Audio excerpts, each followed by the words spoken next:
Welcome to 3P in Africa with Guest Dicken Bettinger. It's our pleasure to be here on the topic of the fertile ground. The three divine principles, fertile ground for insights. And this is one of two-part 3P in Africa series, in which this one will be in English, and it's for everybody. And then on June 15th, Dicken and I are going to do another 3P in Africa in Swahili, and that will just be for Africans. And it'll be a lot of fun. And Dicken, you'll enjoy that as well. Basically, you'll just speak in a sentence, and then Phillips will translate for you, type of thing. He's excellent translator. You'll really enjoy the experience, I hope. To start with,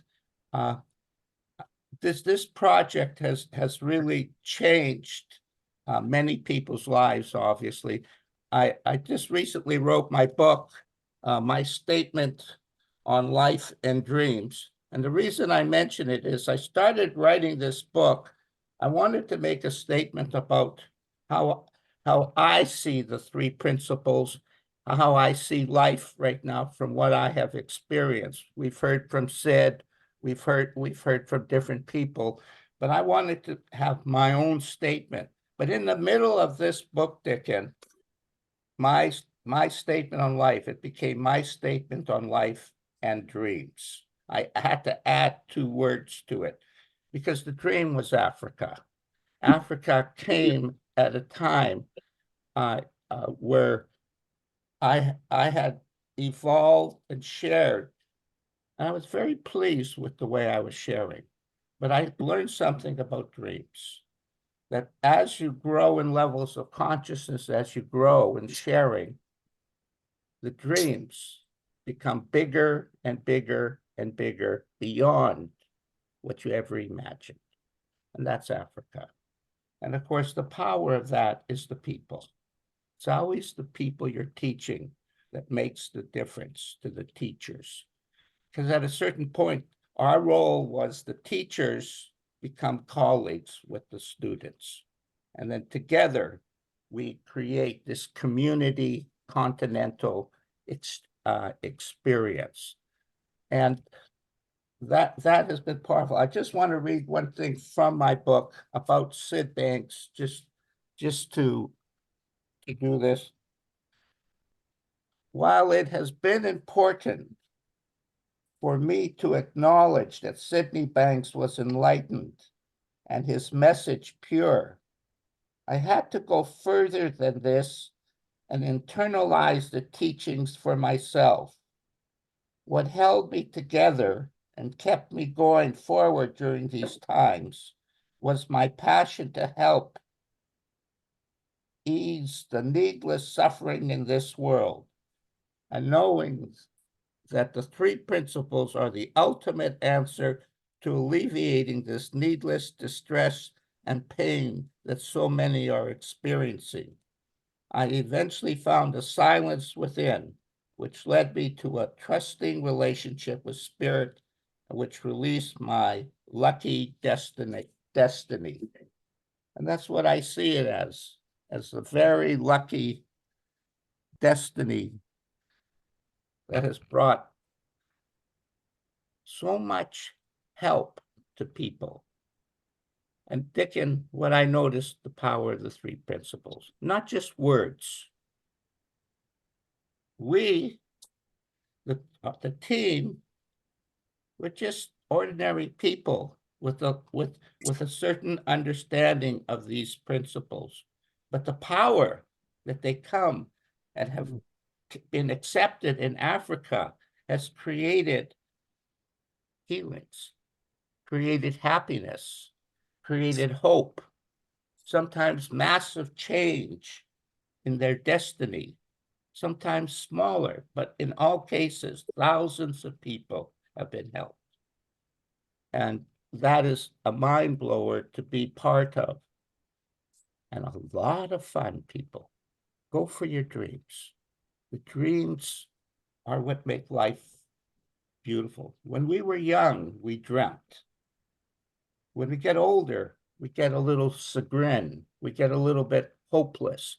We start to feel that life beats us. Africa has taught me that that's not true. The human spirit is unlimited in its ability to experience. And it brings youth, it brings vitality, it brings what Sid talked about. He said before he was enlightened, he had dreams, but they were pipe dreams, that none of them were ever coming true. And then after that, his life just turned into this miraculous experience. In a smaller level, that is what's happened to everybody who's been touched. Now, this is our second year, Dicken, there now. We about 17 months now we have been in Africa, which is in itself a dream, because that's quite a long time to keep watching this thing expand type of thing.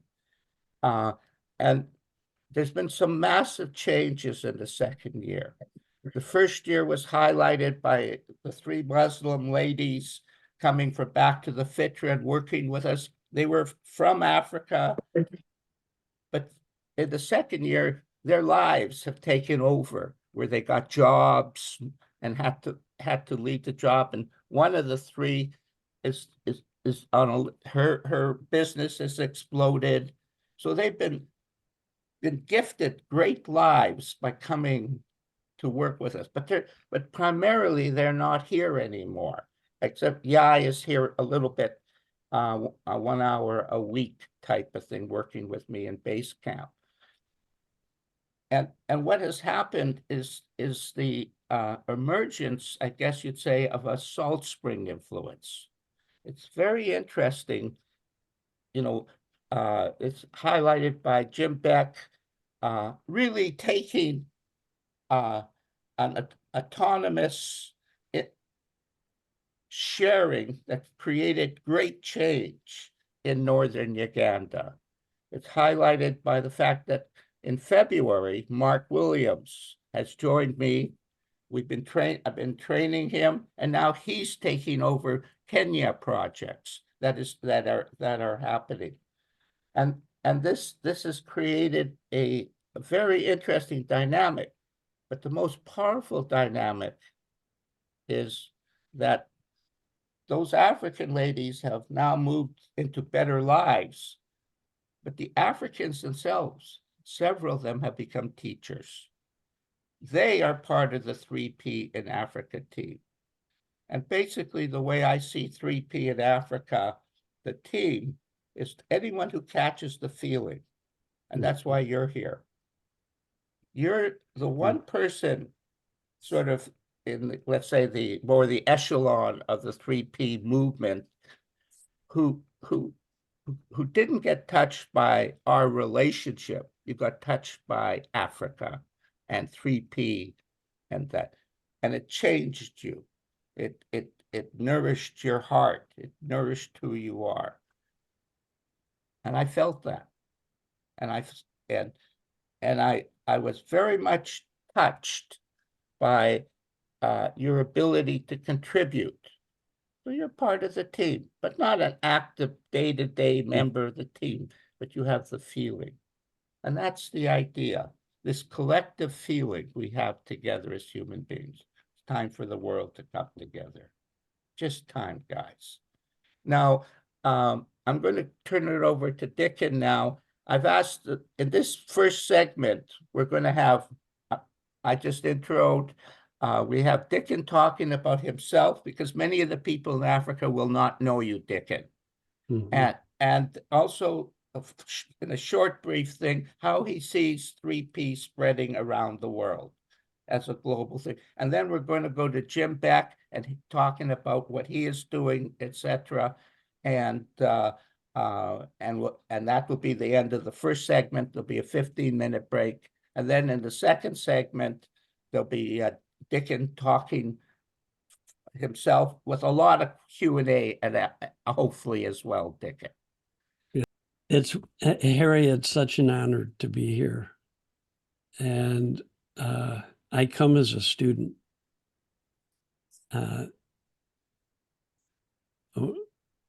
We're all the same.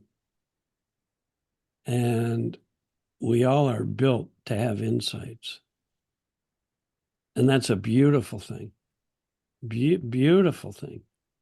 It's what allows any of us to change and to see life in a more loving way. I'm very grateful, Harry, to you and to Jim and to Mark for the sharing that you've been doing. And I'm extremely grateful to be here with my new African friends, teachers, people who have come alive with spirit and feeling and can help it to share that in a way to help relieve suffering of people around you and to help people have hope that this love that we've all been looking for our whole life is right inside of us. So it's a blessing to be here with you. I've been married 55 years. I have 2 children and 4 grandchildren, ages 4 to 19. I love being around children because they become my teachers about what it means to live fully in the present moment and to live with a aliveness and joy and vitality in life. So I started my career when I graduated from university and I started my career working as a teacher, high school teacher, students ages 15, 16, and 17. At that time, many years ago, I looked younger than any of my students. The parents didn't believe that I was their teacher. They thought I was a student playing a prank, a trick. And I had to reassure them, no, I am your student's teacher.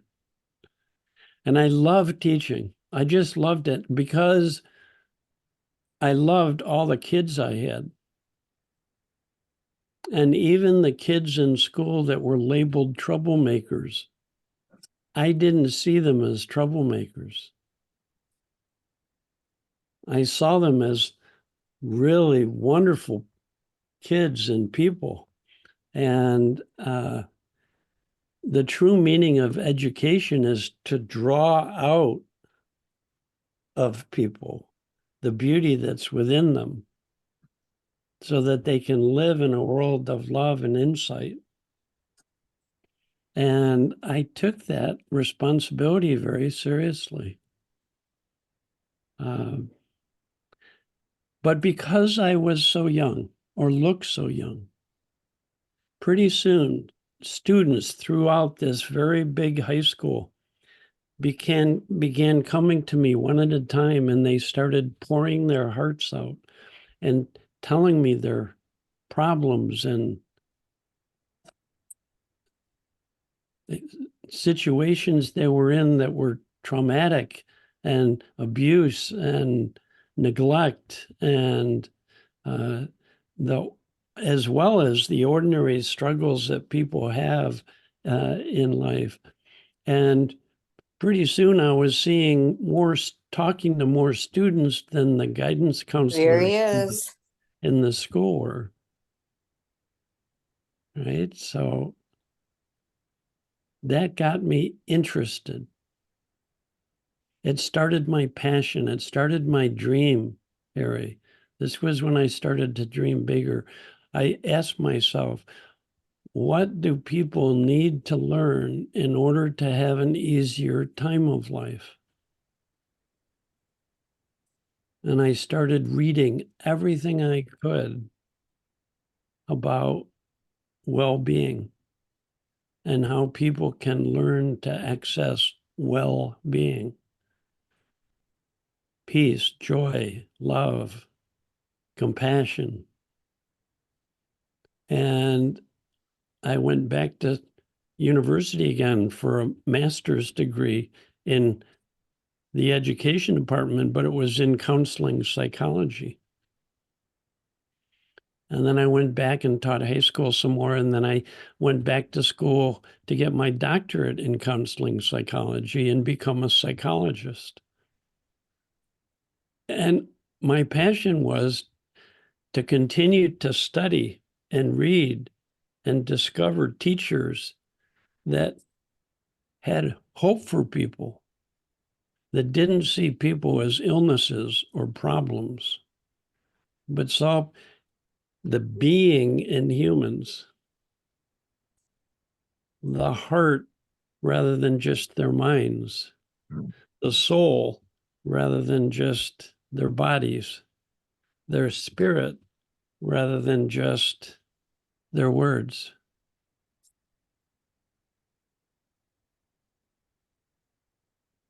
The word psychology means the study of psyche, which is soul. And I found a lot of people that were teaching about well-being. Even back then, it was late 60s, early 1970s. And I was doing the best I could. For 10 years, then I worked as a psychologist, but I was always reading books about spirituality. And I was meditating, quieting my mind down 4 hours a day. And I was working on my dreams, Harry, and led dream groups. And I was trying to reframe my thinking so it was more positive. And I was constantly working on myself because I had the fundamental understanding that you don't have well-being and you have to work hard to get it. Fortunately, after 10 years, I met a man named Sydney Banks that we've been talking about. And when I met Sydney Banks, he just seemed like the most down-to-earth, ordinary man. He called himself a retired welder, right? A retired welder. 9th grade education. But when I looked in his eyes, I saw a person who was exuding light and love and wisdom. It's like when I would hold my little grandchildren when they were born, I was present at four births, there to welcome a new being into the world. And looking into the eyes of a baby is one of the most miraculous things, to see that life energy coming through uncontaminated, pure presence, aliveness, responsiveness. And it would affect me deeply, very, very deeply. And it helped me remember times when I was a child in the trees and in the bushes, playing outside day and night, when my mind would get quiet and I would feel a part of everything, feel a part of the universe, feel this deeper being revealing itself.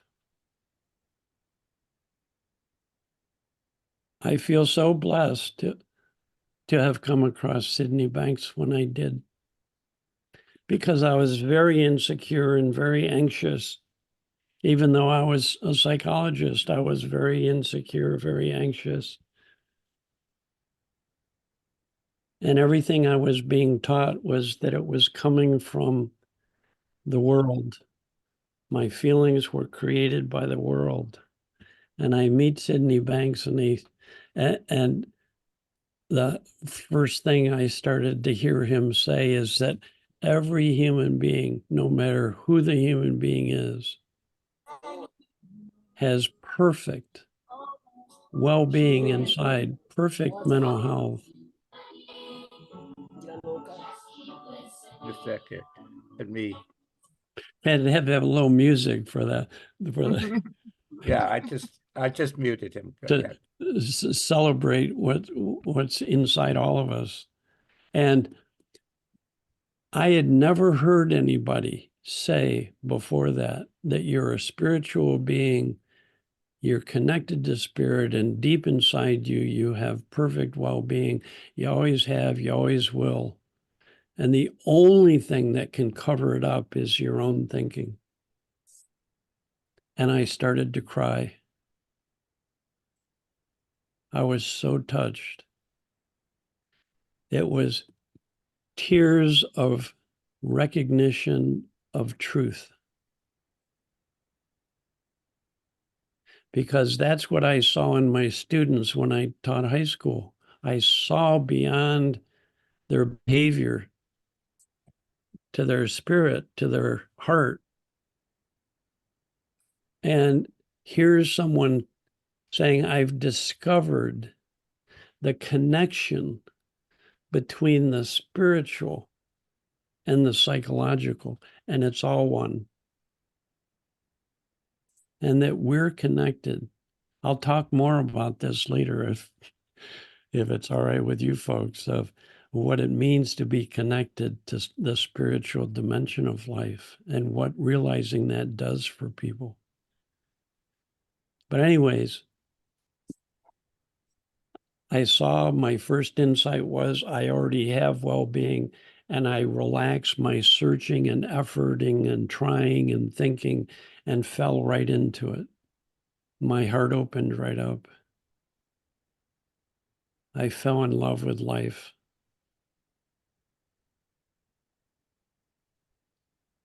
And then I started saying all of my fear, every bit of it, is just created not by the world, but by my own thinking. We're connected to this universal divine power of thought. It changed my life. It changed my work. I came back. I was so excited. I wanted to share it with everybody, with my kids.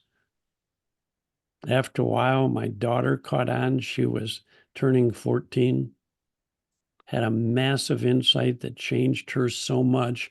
Every single one of our friends said, oh my God, what happened to your daughter? What happened to Nina?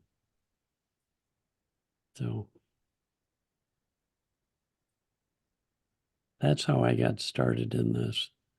And ever since then, I've been my whole rest of my life since then. I'm almost 78 years old. The rest of my life has been sharing as best I can this beautiful message of love and hope. I've had opportunities to share this in prisons, in schools, kids of all ages, in universities. I've shared this in huge companies in the United States. I've shared this with policemen. I've shared this with gang members who were living lives of violence. I have shared this with people who have suffered unbelievable traumas. I've shared this with war refugees all over the world because there are people everywhere. And wherever there are people, there's love and there's suffering. And Sid Banks said, my whole mission in life, if you will, is to help relieve the suffering of this world. So it's a delight to be here with you. I can't tell you how quickly this is spreading through the world, one person at a time. It's like people one at a time coming alive like a candle flame, and then touching another candle, and that candle bursts into flame, and one by one, and now there's this spreading fire of spirit and love throughout the world. The last I knew, there were people in 60 different countries of the world who are now sharing the principles deeply. 60 different countries, that's a third of the world. And if you'd count populations, it would probably be greater than that.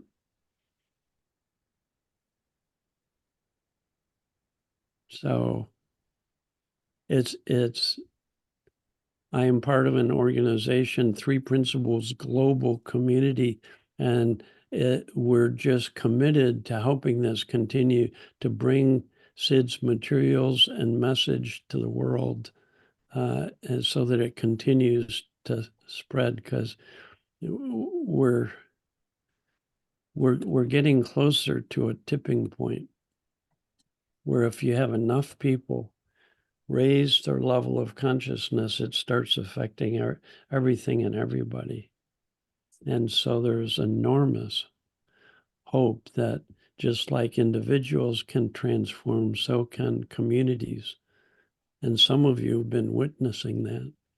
So can large groups of people. And it's delightful to be part of this. So I hope that just serves as a little introduction about the way in which, starting with one individual, this can grow and grow and grow. There was a time when Harry and I knew everybody who knew Sid Banks. Yeah, that's And true.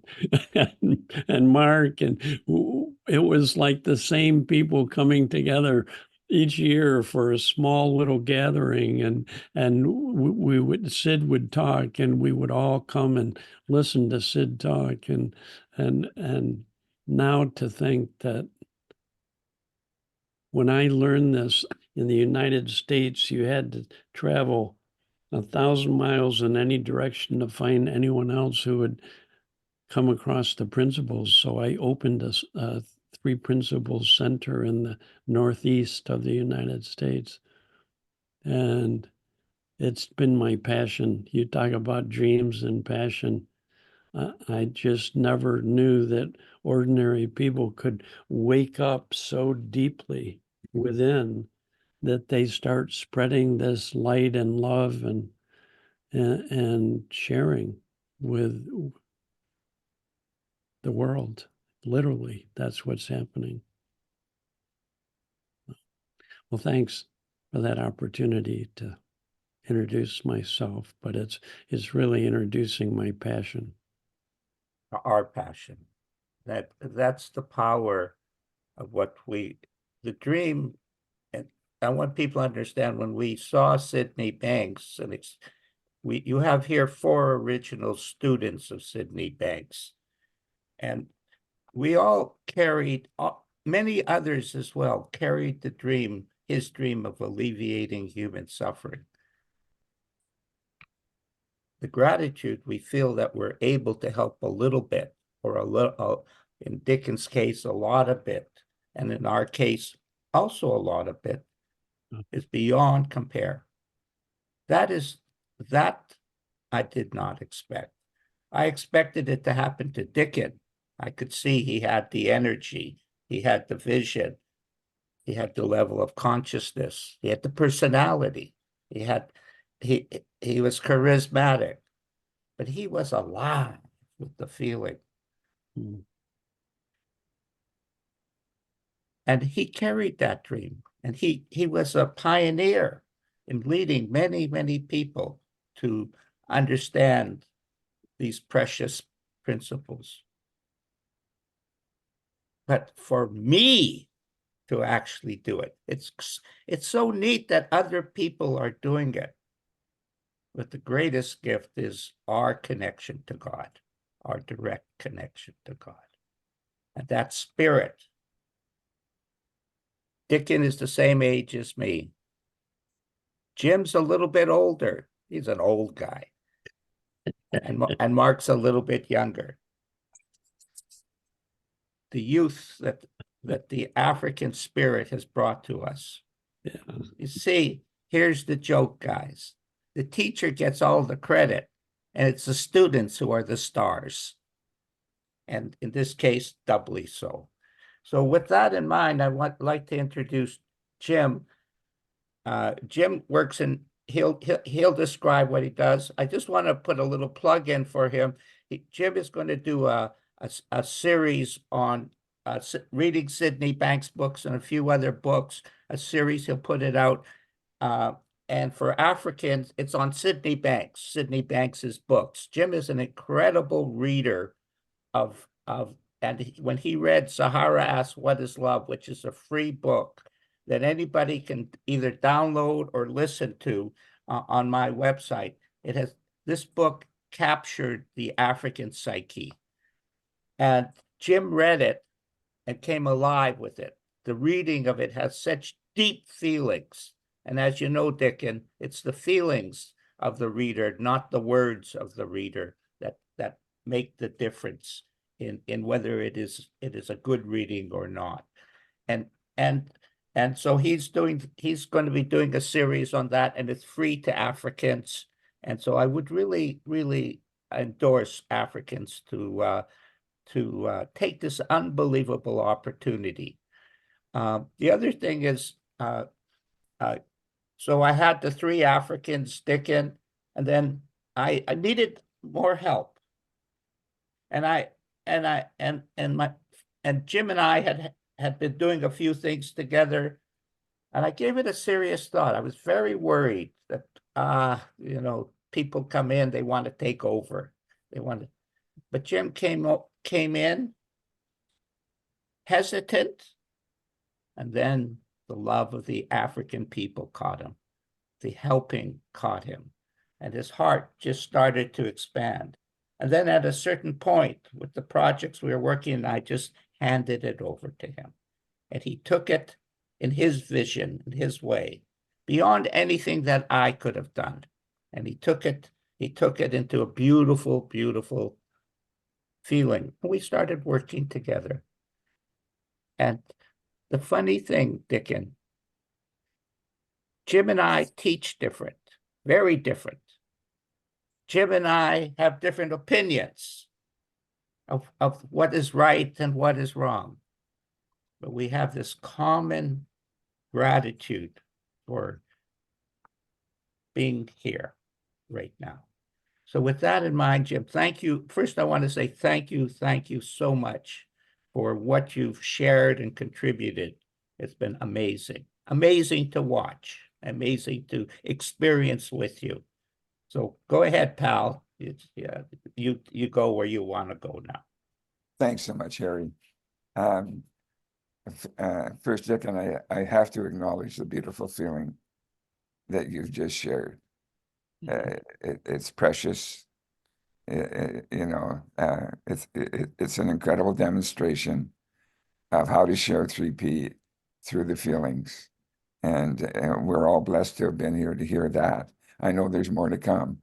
I don't know how you can top it. But I guess you really don't have to. You just have to be yourself, as you know. But it's beautiful, a beautiful sharing of your story. And I feel blessed to have been in the room right now with you. Getting on with things, the task at hand, I guess you might say, in the room, is is it's been almost a year. It could be a year to the day, but it was June of last year when I appeared with Harry in Uganda. I'm working with a school that isn't really represented here right now, Graben School, but it played an important part in the work that I was doing, because that is where I met Sylivia Biomakua Biomakama Sylivia, one of my closest friends, and Joseph Wandera, another very close friend, who were not in my life until a year ago. Joseph a little bit later than Sylvia. They're in different parts of Uganda, and they are part of the new wave. They're the African wave of teachers, along with Phillips and Gervin, who are in the room now, and others. But we have 4 top African teachers in the room with us right now, creating their own miracles, on their own journey, growing within their own journey by sharing and valuing that sharing.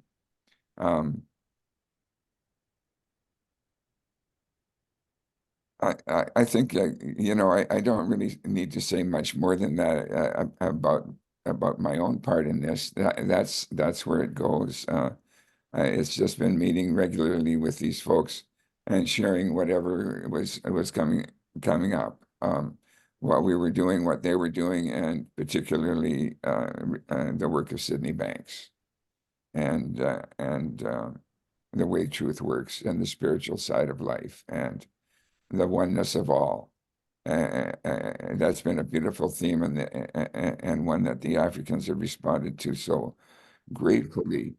They love the talk of oneness. They love the talk about how we are all the same, no matter whether we're black, brown, or white. They love that. They love the empowerment that they're discovering, the power of their own thinking to create their feelings, changing their lives, the ability to choose happiness, to be able to create their own happiness, no matter what the suffering they've experienced in the past or appear to be in their presence. They have, in fact, had their own insights. It all comes through that, and all we do is offer up our metaphors and share our compassion. And they pick that up. They pick that up and they've transferred it into their own work. And the 2 people that I'm introducing, who will speak for themselves, are Sylivia and Joseph, Wandera Joseph. 2 different parts of Uganda, and 2 different occupations, really. Sylvia and her husband, Daniel, work as a team, and they are missionary social workers. They're working in a remote village in Northern Africa, a village that has been devastated by various events that have gone on physically there, and in great need of inspiration and hope, and that awakening as to who they really are, and embracing that, and embracing the potential for their future. Joseph is in the Adeti school, which is closer to Kenya. The village is Busia, and he works at a school called the Adeti School. And another teacher at that school, Nakubulwa Rose, who I don't see, she's not here today, but she was the one that carried the message that we were sharing back to her school and applied it to her students. And her staff members, there was one particular group of students, their children, that the staff, when they got together, it was sad movies we can't touch these kids. We can't reach these kids. They're acting out. They're not acting out. They won't cooperate. They do not want to share. They do not want to learn. They just sit there staring. And lo and behold, a few weeks later, they're coming to Rose and they're saying, "What did you do to those kids? What happened in that classroom? These kids have totally changed. They're answering, they're contributing, they're involved, they're engaging. We can't believe this." And I'm making a presumption here that one of those teachers was Joseph Wandera. And Joseph, had his own growing, his own insights. He loved reading. He loved the three principles. He loved hearing about the three principles, and he saw the vision of what it could help, how it could help in their school. And so, less than a year later, this little village school, the whole staff are all sharing and teaching the three principles. They've all had their own experiences in their own lives, and they're all guiding the school as one. And they began reaching out to the community. They've been teaching the parents. And Joseph recently, there's been a school break, and he conducted with 4 of his colleagues outreach to other villages, and so they were greeting numbers of 40 to 50 strangers, let's say, people from another world, another village that wanted to hear about three principles. So Joseph will have beautiful stories to share with us, and Sylivia, who will be going first, has the same. She's been working with this village, the children in the village, the teens in the village, and the parents of the village, working with the couples, primarily with the women at that point. They've both been reaching out to work with the addicts, and it's just amazing to see the growth in these two powerful teachers. And I can't imagine what's to come, but they see their place. They know that they are on the cusp of something that is powerful, and they are up to the task. They embrace it. They want to do it. They want to share it. They see that it can share Africa, and they see that Africa can change the world. So I'm going to hand it over to Sylivia now, and she can share her own growth and her husband's and all of it. So over to you, my friend. Thank you so much, Papa Jim. I actually call him Papa because he has been a father ever since I met him. He has played the role of being a father to me, and that makes my husband call him father-in-law. Yeah, so nice to be here. Nice to have this opportunity to share with you all and to listen to you all. And like as Dicken said, I'm also here as a student to learn more and more. Yeah, I'm happy to see all of you here. So Harry, I don't know how many minutes I have, so I can see how to take over my. Just take whatever you're feeling goes, and don't be, certainly not an hour or anything like that, but just wherever the feeling takes you. It's the feeling that you have to share that will touch people. So you're not restricted in terms of that. All right, thank you so much. Yeah, so Papa Jim has almost introduced me, but I'll redo it again. I am Byamukama Sylvia Kagoda. I am a married woman, and I stay with my husband in Kitgum.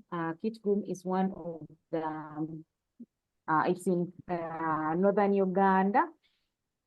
Yeah, and we are missionaries doing social work, and me personally, I'm a mental health counselor. I studied some mental health. So, but right now we are in more much of missionaries, social working. Yeah, we deal with communities, but especially with children. We are called to be with children, and we really love being around them and we connect. Yeah, that's how we knew that, yeah, it was really a call. Whenever we meet a kid, we instantly connect with the child. That makes us love hanging with them, being with them. Yeah, so it was someday a friend of mine, grabbing Paul, got me in this WhatsApp group. I found myself in a group with people I don't know. Yeah, and I was wondering what was it, and I met Harry and Jim, Aisha in that group, and they were talking about the 3 Ps. And I listened for some time, and I learned one thing that in the course of my work, I've been teaching, I've been working, I've been living 3 Ps unknowingly in the course of my work. I just didn't know that they are 3 Ps, but I've been teaching them, I've been living them, I've been working in them, though not most of them. When I got a chance to learn about 3 Ps, there are so many things I learned personally. I first did it on a personal base. I learned on a personal base, then I extended it to my communities where I work with. Yeah, so a time reached and Harry left us with Jim, and Jim took over. I want to first appreciate Jim. Jim, thank you for being constant. Thank you for bearing with us. Thank you for being patient with us, because it has really been something not easy. Network is disturbing. Today we are on, tomorrow we are not. But he has been patient and willing to wait for us and all that. Yeah, so ever since I got to learn about the 3 Ps, they have spoken a lot to me and my husband. I'll start on a personal level. Like 3 Ps taught me how to forgive myself. You know, every day we hear people telling us, forgive one another, forgive this, forgive that. But it was my first time to hear that you have to forgive yourself. So 3P opened that to me. Like, I have to forgive myself. And the time I got that, I was dealing with a situation in my past. I shared it with Jim, and it was all over me. I couldn't forgive myself for what happened in the past. And nobody had ever told me to forgive myself about it. And it was really affecting even my present life. Yeah, until Jim one day, he told me, one thing you don't know about that is after forgiving everything, you have to forgive yourself. Yeah, and I did forgive myself. And things changed. Things changed for me. What was on my mind about my past, it just disappeared. It just went off because I forgave myself. I was like, yeah, it happened, and I can't reverse it. There's nothing I can do about it, and all I have to do is to move on and be happy. Let me free myself and just decide to be happy. Yeah, so it taught me that. And 3P also taught us how to love ourselves first. We always think about others. Me as a married woman, I used to think about my husband first than myself, which wasn't right. Which wasn't right. I need to first think about myself. I first love myself, then I push this love to my family. Because if I don't love myself, then I'm deceiving that I'm loving my family. It's really not fair. I have to first love myself. Then I'll love my husband. I'll love my children. I'll love the people I work with, that I always deal with. That I learned with the 3 Ps. And the 3 Ps taught me to have a positive mind. Always stay happy. Happiness is free. That one, I learned it from the 3 Ps. Happiness is free, and it's my choice to choose happiness. If I close it out, I'll never be happy. If I welcome it in, I'll always be happy. I'll always have a positive mind. in everything that I do, I always know that one day, one time, things are going to be better. Like today, the day is not good, but I choose to be positive. Tomorrow, it's going to be fine. That the 3P taught me. And the 3P taught me to have a beautiful feeling while listening to something. Listening to anyone talking to me, reading a book, it has to be feeling. So that feeling helps me to decide. Sometimes the feelings takes me to be quiet. I don't need to speak anything. And it is okay not to speak anything in that situation. So as I'm listening, I listen to get the feeling out of what I'm listening, what I'm reading or what I'm hearing from somebody. I just want to give a brief testimony about something that happened recently in my home. I got a call from my parents' home. They are far away from where I stay. It's 9 hours drive to where they stay from where I am. All was not fine with my parents. Something had happened and it was really, really bad. And it was early morning. I got that phone call and my head was just disturbed. I couldn't bear it. I felt like I wanted to board a bus and run home. But still, even though I would board a bus, it would take long to reach home. I had prepared breakfast, ready to have breakfast with my family, but I stopped it because my mind was disturbed. I didn't know what to do. I was so annoyed with myself. I was so annoyed with my parents. I was so annoyed with what is happening. You know, after every 5 minutes, they could call me. And I don't know, I just almost went crazy. So after some time, I went in a room. I calmed myself down. I was like, I have to do what the 3Ps tells me to do. I have to calm down. I have to be positive in this situation. I have to choose happiness. Because right now, my husband is watching what is going on. We have a young baby. Saying mommy is not happy, mommy is disturbed, mommy is moving from here to there, and I'm punishing them for what they did not do. So I canceled myself with the 3Ps. I was like, I'm choosing positivity in this weird situation. I'm going to be calm. I'm going to choose to be positive, and I'm going to choose to welcome happiness in my home. I don't care what is happening home. It will be okay. So I left the room, I came back, and I was like, okay, we're having breakfast. We can continue with our breakfast. And my husband was, okay, he's all okay, he's all fine.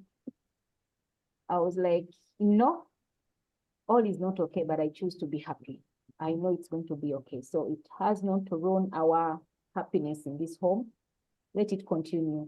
So the phones kept on coming and I picked, and my husband was helping me to connect, to deal with the situation happily and amicably. And that one was a thanks to 3P, because if I didn't know all that, it would be a mess. So coming back to the community where I work with, this is a remote village. It's called Lamola. This village was attacked by URA rebels some years back. It was a terrible, terrible, miserable situation. They killed people. Girls were raped. Boys were forced into their groups. Homes were dismantled. Everything was a mess. Even the government could not help at all. So they did some unspeakable acts. So after some time, it stopped and things seemed to be normal. But the people of this place, they remained with all the hatred in their hearts, all the anger. They didn't like themselves. They didn't like what happened, and they were looking for whom to blame. So they decided to put all the anger in their heart and keep it. By the time we came here, everything was so crazy. people didn't want to listen to us. In the form we came in, like we are missionaries speaking about God. People were asking us, where was God when all this was happening? You're telling us about God now. Where was he when our kids were abducted, when they were killed right in our faces, when their mothers were killed? They are now orphans. So why are you telling us God at this time? It was so bad. And in this village, we met kids who had never seen a brown person like I. It's very down in the village. Actually, we used to call it a forgotten village. No one could think about going there. Those kids take long to see a tarmac road. The people there take long to see a vehicle. We are wondering, we are like, God, what is really this? Is this the place you brought us in? Little did we know that God had a reason why he brought us in that place. So the moment I started chatting with Jim more and more about 3Ps, Jim encouraged me to share the 3Ps with the community, with the adults and the children. And we started doing it. We started telling them about loving themselves and forgiving themselves. So what happened?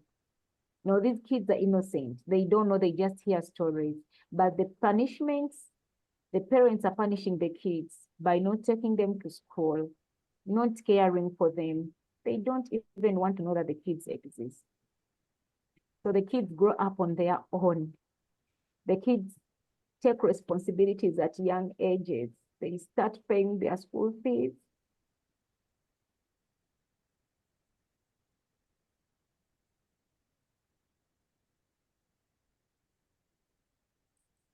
Yeah, sorry about that. They start taking responsibilities of their young siblings. They go and make quarry. They make stones to get money for survival as young as they are. And they had lost hope. They had lost hope in the future and accepted the fate. So by the time we came in, we raised their hope up. We started teaching them about being positive. Even when they are passing through that situation, they have to be positive because one day everything's going to be better. We encourage them that even without education, you can still make it in life.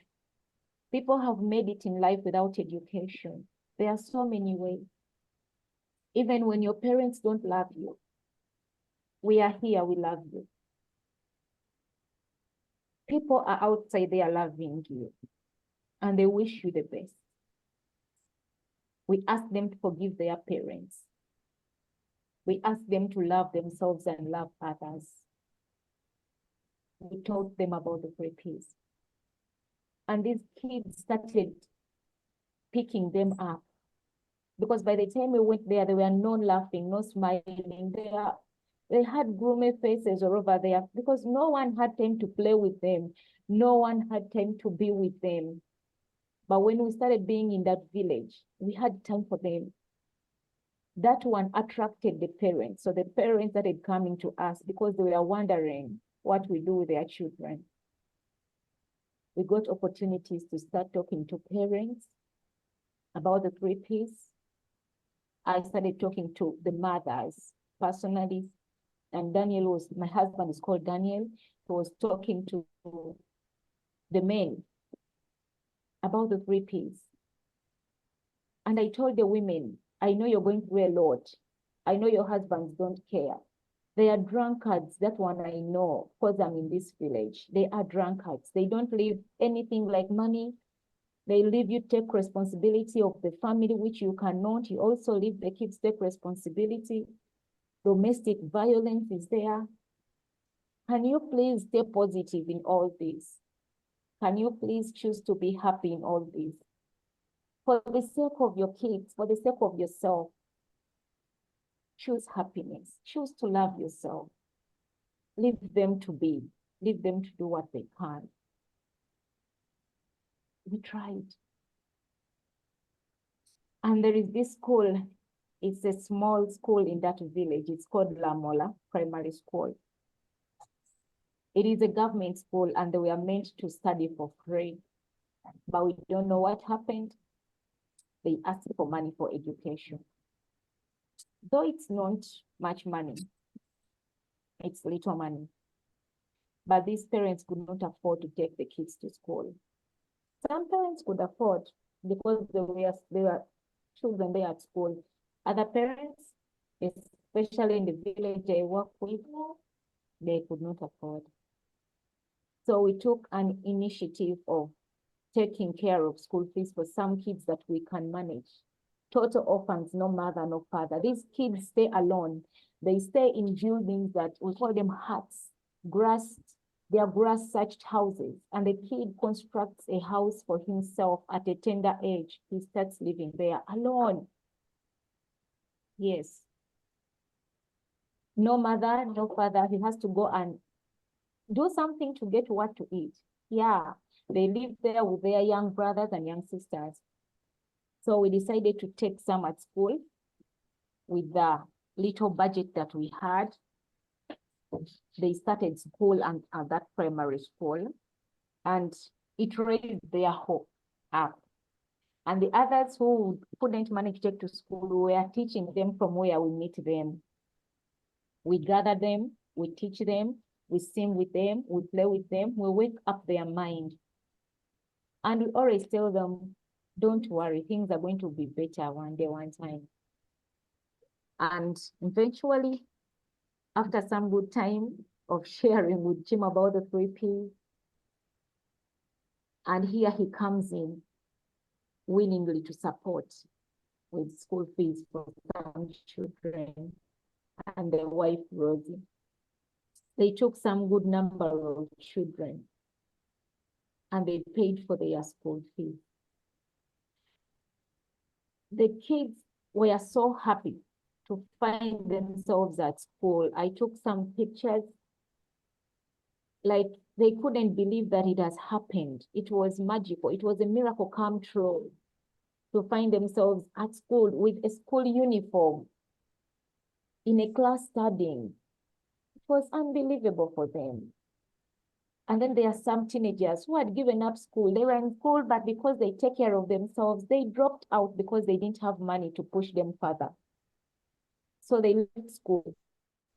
Jim came in, and this term, he took them back to school. They're at school, they're starting tomorrow. And we talked to the parents of the teenagers. We made a video thanking Jim and Rose. The parents didn't have even what to say because it's not their fault that they can't take care of their children. They have nothing. The kids were super excited. Super excited. They just didn't believe. So it is bringing hope to them. It's bringing life to them. The parents in the community right now, women don't care. They work now. They don't want to know if the man is back or not. They chose happiness, and we are happy to see those smiles. Whenever we pass by and we say hello, they tell us hello with a big smile. They always come to our gatherings. And they told us we chose happiness. We don't want to be sad anymore because there's nothing we can do about the current situation. If things are worse, what are you going to do? There are some things that really don't have solution. And the solution is just the 3 Ps. Stay positive and be happy. And that is what you have to do. So that's what they are doing. And we always remind them, there is nothing that can hurt you as much as your feelings. And there is nothing that can heal you as much as your feelings. What you feel can hurt you, and what you feel can heal you. If you have a positive mind, definitely you're going to be happy. Definitely. You're not going to be happy. You're going to be blaming yourself all the time. You're going to have different situations. It will never work out for you. Never. So we keep reminding them as we keep doing it here. And the team we are raising down there, we might not be having a school to teach the 3 Ps as a syllabus, but we are spreading it to every person we come across to. And the young teenage team we are having down there, they are going to be great 3P teachers in 4 years to come from now, because we are laying a foundation for them for that. And leaving alone me and Joseph and other African leaders, there are some young generation that is coming with the root of the 3 Ps that they are being nurtured right now. They are living in the 3 Ps. Everything right now they are doing it because of the 3 Ps. And we are sure that when they grow up, they're going to be the best teachers of 3 Ps, because they knew where they were and they knew how the 3 Ps have pulled them up. So how they are and how they will be. So for the 3 Ps, it has been magical to me, the Northern Uganda, my home. The 3 Ps are still taking place. They are. The communities, we are not yet to stop, to preach it, to share it, to spread it. People should know it. You know, recently, Harry gave me some money to print a t-shirt for 3P. Can you stand up? Just, sorry for it. Just can I see it? Can you just show people?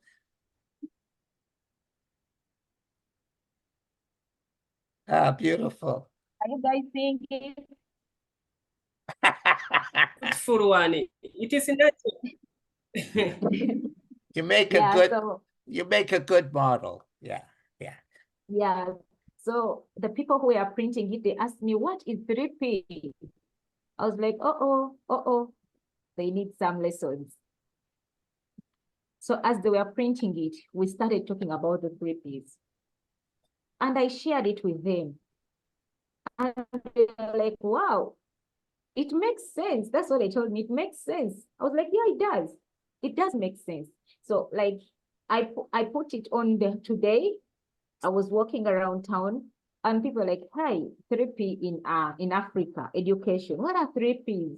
So they feel like they're interested in knowing, just that I did not have that time to sit each one of them. So when I came back home, my husband gave me an idea. I was like, okay, you have many friends. Give them a call. Gather them one Friday, because they always come for prayers at home on Friday.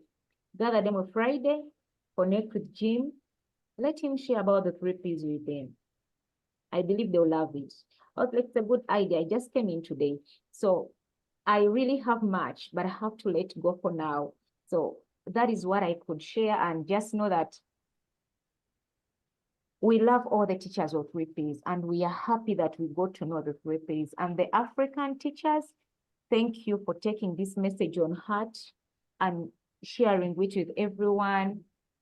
Please don't despise even these young ones. Reach them with this message. They are going to hold it until they grow up. They will, you're just making a root for them. You know, the seeds are going to germinate.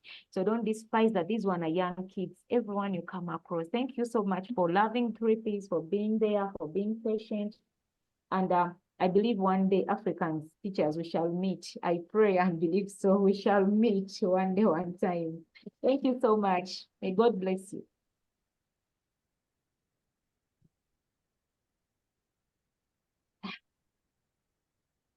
Thanks. So back to you.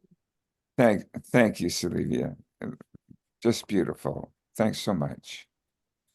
And now we will go to Joseph, Wandera Joseph. Joseph, could you turn your camera on, please? And unmute yourself as well. Yeah. Okay. Yeah, that's it. So your turn, my friend. Hello. Aloha.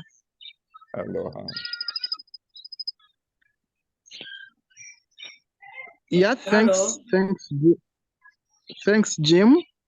Hopefully you can hear me.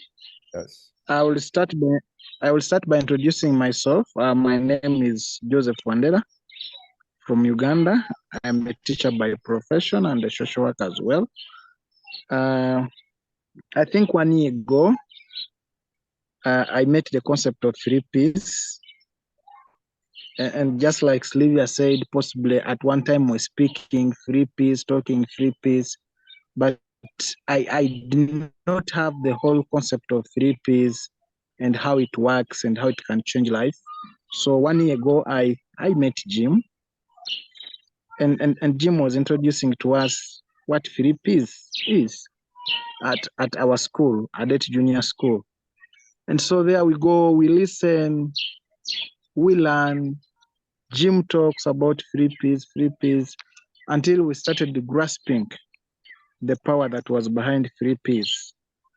And so first and foremost, I really want to thank Jim for really empowering us, inspiring us, and showing us the way for 3Ps. But what is most importantly here to share is the journey of 3Ps has really done a lot at a personal level. Jim, you're aware I've shared with you this. I am a teacher. I'm one of the directors of Adet Junior School. We work with a community which is full of vulnerable children, a community that has a lot of social challenges. Single mothers are there, orphans are there, other categories of people are drinking alcohol, and nobody is bothered about these innocent souls, the children. So it is up to them. Have they gone to school? A parent doesn't care. Do they have books? No one is bothered. Do they have at least a cup of porridge? No one is bothered. And so when Jim introduced the concept of 3Ps, one of the challenges we had was in our community, people had lost happiness. People hated themselves. There was no love. And it was up to them. I either live tomorrow, I die tomorrow, I don't care. And therefore, it is not even any of my business to take my child to school. And so when we start talking about these concepts of love, happiness, the power of the thought, at school, we first grasped the concept. And so one of the things I think I can confidently say on this forum is the 3Ps at Adet Junior School first worked on us as teachers, because we're also handling children, but dealing with different challenges, even as teachers. And because of that, a teacher will come in class, herself is not happy, and therefore you would not expect that teacher to extend that happiness to the child. And there are instances where you would see teachers very rude in class. Teachers are not happy. And not because the child has annoyed them, but there is something behind at home that is not making them happy. So when Jim started talking about 3Ps, teaching us 3Ps, we did what we call the self-reflection at school, right away from the administrators, the directors, the teachers. Yes. What is this concept? What did you learn? And so we used to have weekly sessions with Jim. So we started having a feeling in ourselves. People started reflecting and saying, okay, I think here I had gone wrong. I'd chosen never to be happy, always annoyed, very rude, but because of 3Ps, I'm starting to get relieved. It was a spiritual process for us. Because one of the key things I learned was you can never buy happiness. And so we started sharing that. What does this mean? You need to be happy yourself. And in order for you to be happy, there are a few things you need to do. And that is what Jim emphasized during our sessions, the negative thought that brings all this stress and how.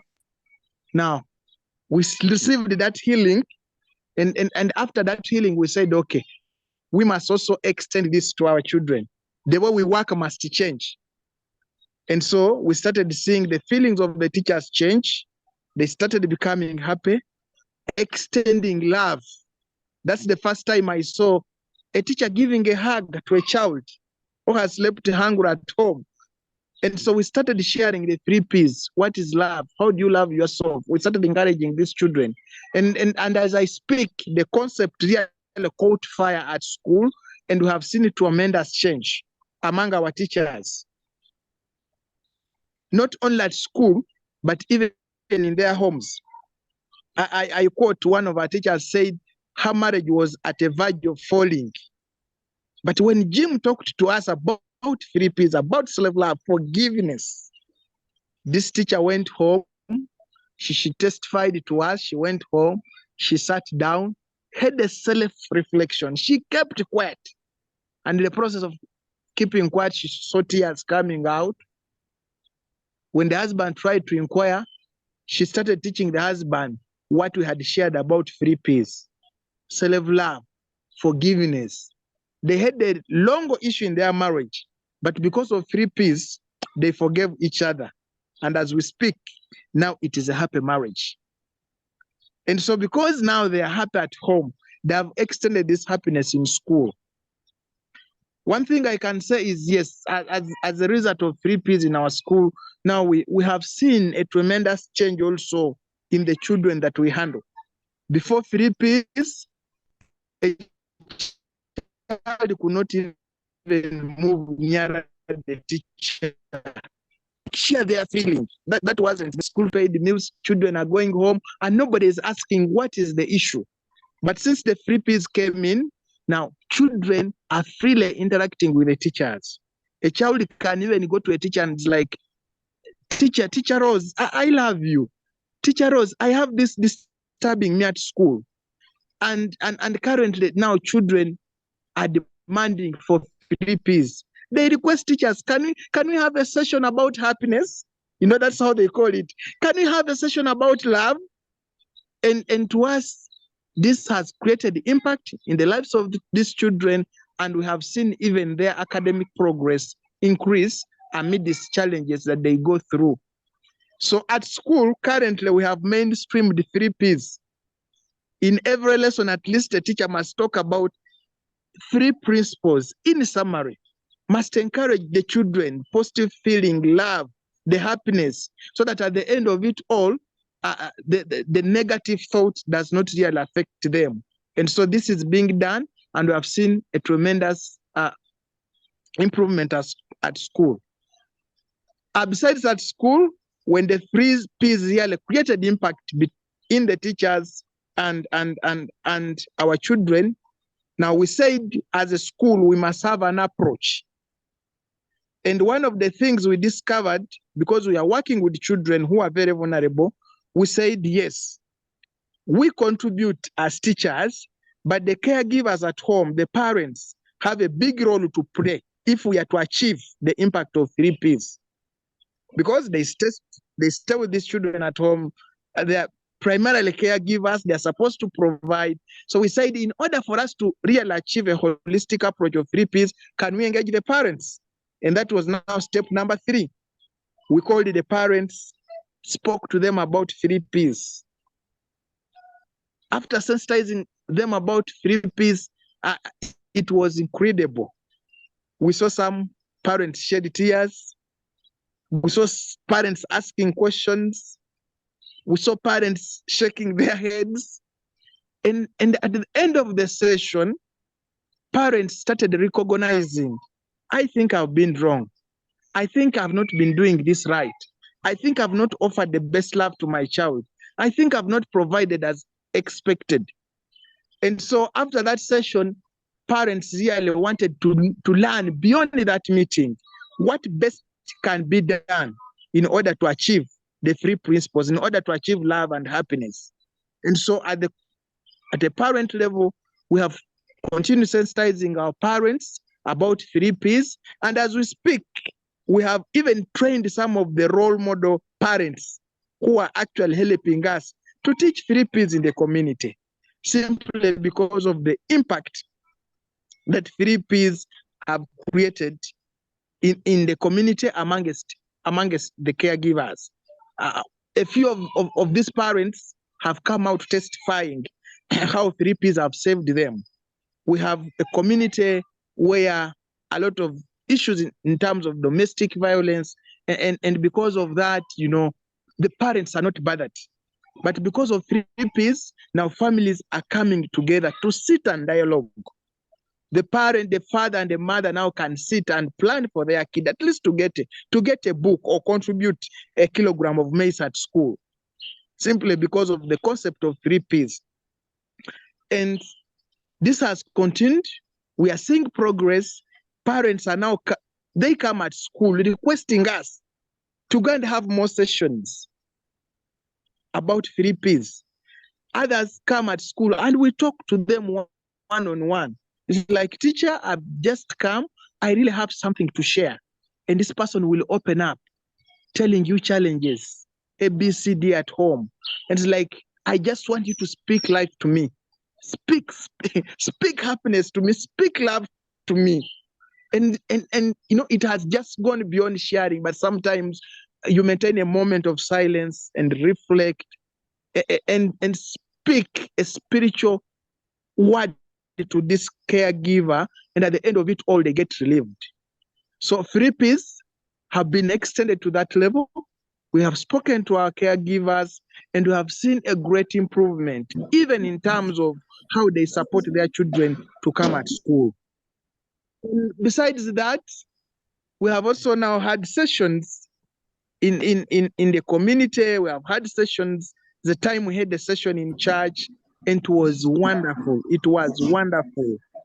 It was really divine, talking about love, talking about happiness, which is not bought, and ideally there was a connection, a spiritual connection between the 3Ps, and even when we are talking about the spiritual life. And so we have seen a lot of healing in terms of these members. We are currently in holidays, which is ending actually today, but we have had sessions, like Jim was telling you, we have had community sessions where we have now mobilized the community. They come and they listen to us about the 3Ps. How did we get there? Actually, we did not enforce ourselves, but a few caregivers, parents who stay in those communities, and they had learned about 3Ps. They're the ones who came and said, no, we cannot keep quiet on this information. Can we share with a bigger population? Can we share with a bigger crowd? And out of these sessions, we have seen people come out and speak. I was sharing with Harry, I think, yes, early this week, about one of the participants who shared the 3Ps, and he came out in the crowd after the session, and he's like, I have a problem of alcohol. How can you help me come out of this? We have seen single mothers coming out. Now that you have talked about 3Ps, how do you help us realize soft happiness? How do you help us realize soft love? So these sessions have really helped us to expand 3Ps in the community, and where we work, at least in 50, 30 people, at least you will find someone who can talk about love, who can talk about happiness in the community. And so we really want to appreciate Jim. We really want to appreciate Harry and all the teachers for 3Ps. One, for empowering us. One of the things actually that has motivated us is the passion to do this. How do we get the passion? Because ourselves, as teachers of Adult Junior School, we received healing. This 3Ps spoke life to us. And because there is a level 3Ps to us too, we said we cannot keep quiet. And that's how we started sharing. So I want to appreciate Jim. I want to appreciate Harry and all my fellow African teachers for pushing this. Because of 3Ps, we are saving souls, we are saving lives, and we want to believe that this is going to expand, and it's going to help our community reach a milestone. More especially the children that we are now inserting 3Ps into them. I want to believe they will continue speaking, they will continue expanding this, and at the end of it all, people's souls, people are going to be healed, people are going to be delivered, and at the end of it all, we shall have a community which is really happy and self-loving. So Jim, thanks. Harry, thanks. All the team, thanks for supporting and inspiring us. This is knowledge we got at a free cost. And as we speak, we are also committed to ensuring that, yes, we heal our community, because our community has a lot of challenges, and we discover that the biggest solution is just to use this approach of 3 Ps, and we shall get where I want to be. So thank you very much, Jim. Thanks very much, Harry. And I want to appreciate Dickens. Your testimony has really inspired me. It has really inspired me how you started and where you are, the knowledge. Jim has been taking us through several readings of student banks. They are incredible. Every time we read, we learn a new thing. You add value on yourself. You get more knowledge and use that knowledge in the community to solve a problem. We use different approaches to ensure that, yes, we speak healing to some people. So I really want to thank Jim, Harry, and the team for inspiring us. Together, I know we shall move forward and save souls. Thanks a lot for listening to me, and back to Jim. Thank you so much, Joseph. That was beautiful. Very nice. Okay, Harry, over to you. Is it break time? Yeah, we're going to take, of course, we could stop right here and say it was a fantastic success. But we're going to take a 15-minute break, and then we're going to come back with Dicken is going to do a talk. And please, after he's finished, he would love to field questions. Love.